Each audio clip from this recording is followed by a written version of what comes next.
Você acorda pela manhã e talvez enquanto prepara o café liga a televisão para saber como o mundo amanheceu neste dia. Além de verificar o trânsito na sua cidade e entre as notícias rotineiras, assiste às tragédias de sempre. Dentre elas, as climáticas. Chuvas intensas, alagamentos, deslizamentos de terra em alguns locais, ondas de calor e secas extremas, queimadas, branqueamento de corais, emissão de poluentes, a lista é longa. Mas há um termo que se repete em todas essas notícias: mudanças climáticas. Entretanto, será que todo fenômeno natural destrutivo que acontece hoje é culpa das mudanças climáticas? O que os cientistas querem realmente dizer com esse termo? Qual o panorama atual das mudanças do clima e ainda é possível frear o aquecimento global? Me acompanha se você quer descobrir. O clima da Terra muda há muito tempo, muito antes da humanidade existir. Quando os dinossauros dominavam o planeta, ele era mais quente que hoje, tanto que não havia gelo nos polos, mas sim florestas. Já há 600 milhões de anos, a Terra esfriou tanto que o gelo cobriu a superfície do planeta, num fenômeno conhecido por terra-bola de neve. E sabemos disso porque esses fenômenos deixam marcas, evidências deixadas nos anéis de árvores, nas camadas de gelo das calotas polares, no sedimento oceânico, em recifes de corais e nas camadas de rochas sedimentares.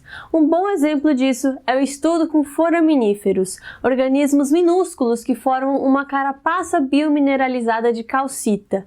Eles ciciam íons cálcio substituídos por magnésio em temperaturas mais altas. Desse modo, fazendo uma relação entre íons magnésio e cálcio, é possível calcular a temperatura da superfície do mar no passado. E é fazendo relações assim que conseguimos prever muita coisa do passado do nosso planeta.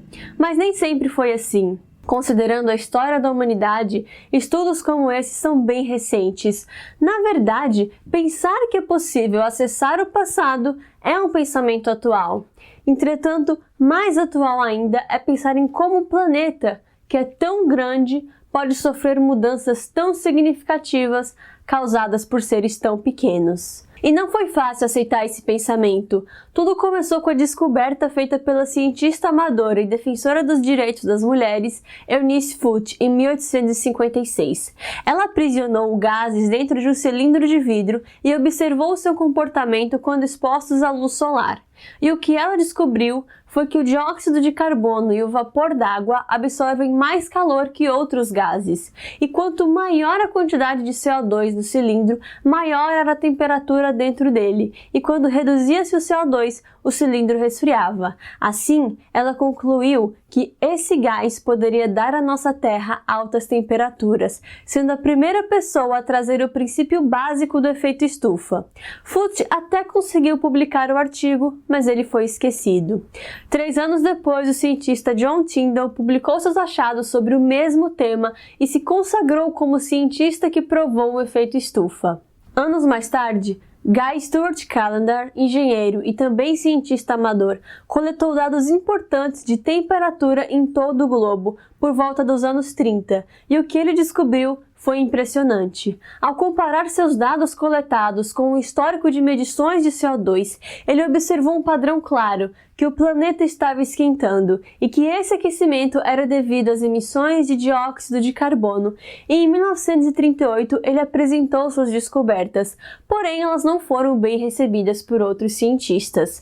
Naquela época, essa ideia pioneira de que nós humanos poderíamos influenciar algo tão gigantesco e complexo como o clima da Terra era muito difícil de aceitar. Você estaria subestimando a humanidade. Nós não somos tão poderosos assim a ponto de mudar o clima do planeta. E uma coisa é você pensar isso em 1930, quando não havia um estudo sobre isso. O pior é que hoje, mesmo com centenas de evidências, ainda tem gente que repete esse mesmo discurso. Mas o bom de um fato é que ele não precisa que você acredite nele para ele ser real. Ele existe, você acreditando ou não. Não quer acreditar no sol? Beleza, o sol vai estar aí todos os dias iluminando sua casa. Mas agora vamos voltar para o vídeo.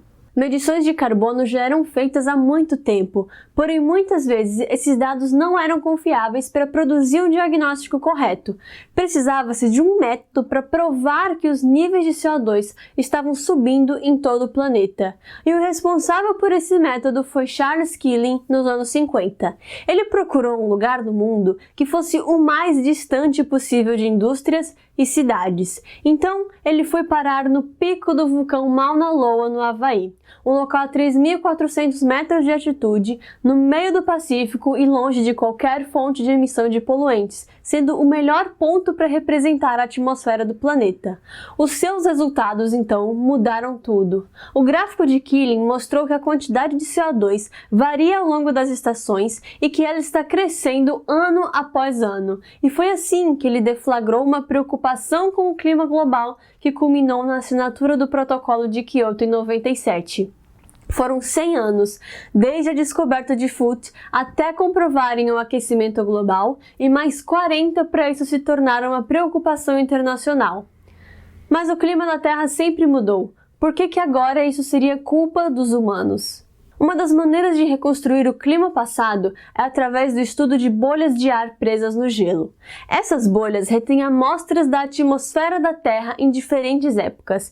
Assim, é possível estudar os gases que compõem a atmosfera há mais de 800 mil anos. Então, a partir desse registro paleoclimático, é possível observar que o clima está mudando muito mais rápido do que no passado.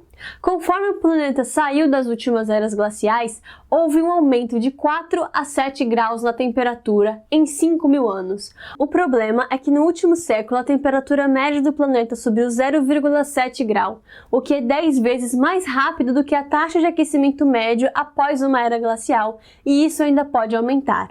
E se você olhar esse gráfico, vai perceber que hoje está muito mais quente do que era há 1000 anos. Então, é de se questionar o que está causando esse aumento acelerado de temperatura, seja isso advindo de uma causa natural ou não. Comparando o gráfico passado com esse de concentração de CO2 em partes por milhão, também é perceptível esse aumento a partir do século XIX, após a Revolução Industrial, quando a concentração era de 280 ppm e hoje passa dos 400. O que aconteceu com a Revolução Industrial? Aumento da emissão de CO2 para a atmosfera. E após a Segunda Guerra, esse número aumentou significativamente, tanto por conta do crescimento populacional, quanto por conta do crescimento econômico mundial, o que acarretou na construção de mais cidades, mais indústrias, mais transportes e mais residências abastecidas principalmente por uma energia barata vinda do petróleo e do carvão, que emitem muito dióxido de carbono e outros gases estufa. Então, com tantas evidências, é impossível não relacionar o aumento da temperatura do globo com as ações humanas. A questão é que existe uma confusão entre termos desse assunto, que confunde as pessoas e faz elas questionarem coisas como: se o mundo está esquentando, por que o inverno passado foi mais frio? A resposta para isso é bem simples. Quando citamos termos como aquecimento global e mudanças climáticas, estamos falando de duas coisas diferentes. A emissão contínua e crescente de gases do efeito estufa está causando o aquecimento global, que é o aumento da temperatura média do planeta. E esse aquecimento leva às mudanças climáticas, que envolvem variáveis como temperatura, precipitação e vento ao longo do tempo. O clima, então, é a síntese das condições atmosféricas como um todo observadas ao longo do tempo sobre uma região. Assim, a característica principal do aquecimento global não é o aumento gradual da temperatura, porque esse aumento anual é imperceptível para nós. Não dá para perceber esse aumento conforme percebemos a mudança de temperatura ao longo do dia. O traço marcante do aquecimento global é como ele afeta o clima. Variações para cima e para baixo da temperatura e o aumento de eventos climáticos extremos, ou seja, chuvas intensas, ondas de calor, secas prolongadas, tempestades mais frequentes e mais fortes e eventos ocorrendo fora de época. Então, nesse sentido, o inverno batendo recorde de baixas temperaturas é completamente compatível com as mudanças climáticas, porque elas são anomalias do cenário considerado normal. Um exemplo disso são as anomalias de temperatura da Terra, que a partir de 1950 aumentaram muito e positivamente. Agora, se você quer acompanhar o panorama atual das mudanças climáticas, a maior referência para isso é o IPCC. Quando um relatório do IPCC é publicado, você pode ter certeza de que os cientistas que o fizeram reviram milhares de artigos científicos publicados anualmente para colocar nas suas mãos uma síntese atual do que se sabe sobre os motores das mudanças climáticas, seus impactos e os riscos futuros. E é isso que vamos discutir agora, depois que você curtir esse vídeo, fazendo essa informação chegar em mais pessoas.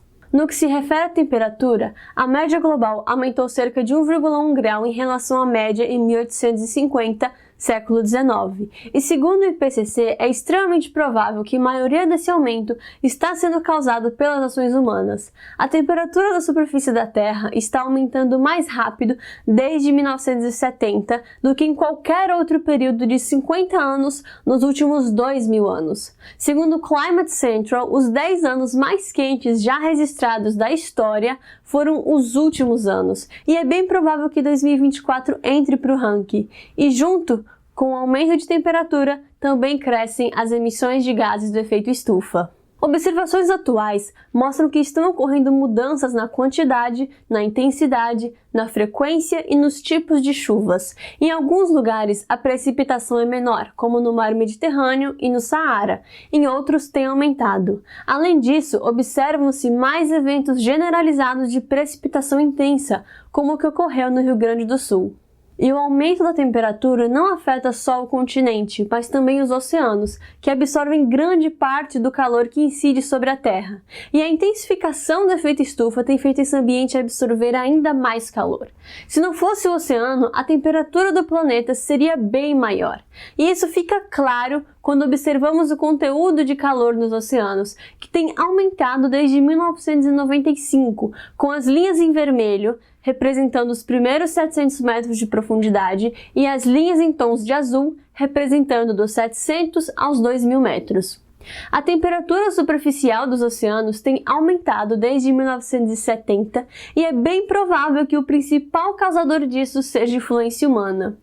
E todos os dias você deve agradecer aos oceanos pelo cenário atual não ser bem pior, porque eles são o principal sequestrador de CO2 da atmosfera, o que tem tornado os oceanos mais ácidos. E esse processo de acidificação, bem como de aumento de temperatura, já vem impactado negativamente a vida de várias espécies marinhas. Se você viver o suficiente, poderá dizer a seu bisneto que a praia na qual você tomava banho não existe mais, porque o aquecimento do planeta derreteu uma quantidade relevante do gelo dos polos e isso fez o nível do mar subir. Para você ter uma ideia, a quantidade de gelo necessária para elevar o nível médio do mar em 1 milímetro é estimada em 362 bilhões de toneladas de gelo, o que é muito, mas acredite, a quantidade de gelo que tem derretido anualmente é bem maior que isso. E para você ter outra ideia, se a gente derretesse todo o gelo que está na Antártica, que ocupa 8,3% da superfície da Terra, a elevação do nível do mar seria de 58 metros. E para você entender de forma rápida, o que causa o aumento do nível do mar é o derretimento do gelo que está sobre o continente, fora da água. O gelo que está na água e derrete não contribui para esse aumento. E atualmente a Groenlândia perde uma média de 279 bilhões de toneladas em massa de gelo e a Antártica perde 148 bilhões de toneladas, o que causa uma elevação de 1,2 milímetro por ano. E ainda assim, a principal causa de aumento do nível do mar é a expansão térmica dos oceanos, porque a água, quando aquecida, ocupa um volume maior, o que aumenta o nível do mar. Entretanto, você não vai perceber essa variação da noite para o dia. Então, vamos focar no que é visto e sentido. Quando um evento climático se afasta muito da média prevista, temos um evento extremo. Muitos extremos climáticos, como secas e enchentes, ocorrem de variações climáticas naturais. Porém, hoje, esses eventos também têm recebido uma mãozinha do homem, conforme aumentamos a quantidade de gases do efeito estufa na atmosfera.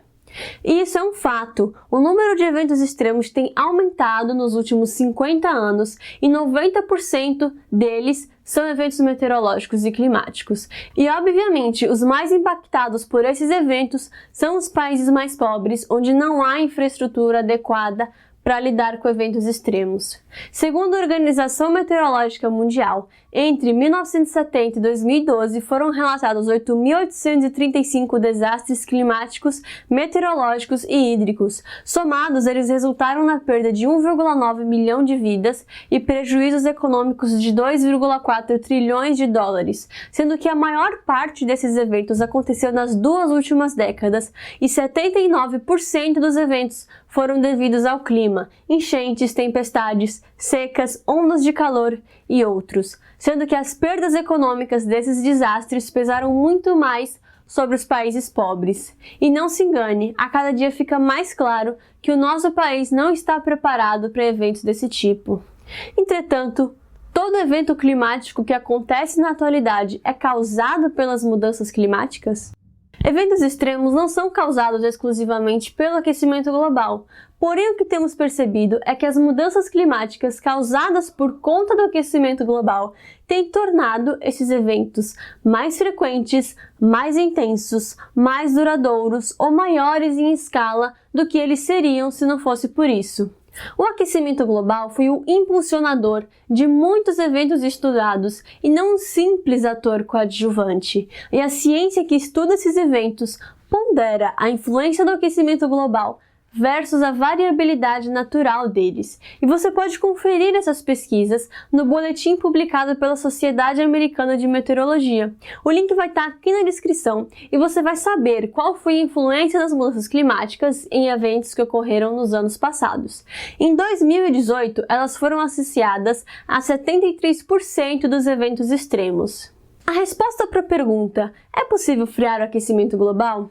Ainda sim. Embora não seja possível nos livrar de todas as suas consequências, e quanto mais o tempo passa, mais severa elas se tornam. Não vamos conseguir frear completamente a subida do nível do mar, as ondas de calor, o branqueamento de corais ou a queda na produção de alguns alimentos, mas podemos evitar que esses cenários se tornem ainda piores. Tendo em vista que o principal causador do aquecimento global são as emissões de gases do efeito estufa, advindas principalmente da queima de combustíveis fósseis e, em menor grau, da agricultura e de mudanças no uso do solo, frear o aquecimento global envolve diminuir e otimizar essas atividades, o que não é tão simples e cabe como assunto em outro vídeo, caso você queira que eu continue falando sobre isso. Então me avisa aqui embaixo. Se você veio até aqui e vai sair um expert em mudanças climáticas, eu já te convido a se inscrever no canal para continuar aprendendo sobre o nosso mundo. E se você gosta do canal e quer contribuir para que esse projeto educativo continue no ar, eu te convido a se tornar um membro e ter acesso a benefícios exclusivos. Eu vou ficando por aqui e te vejo no meu próximo vídeo. Até mais!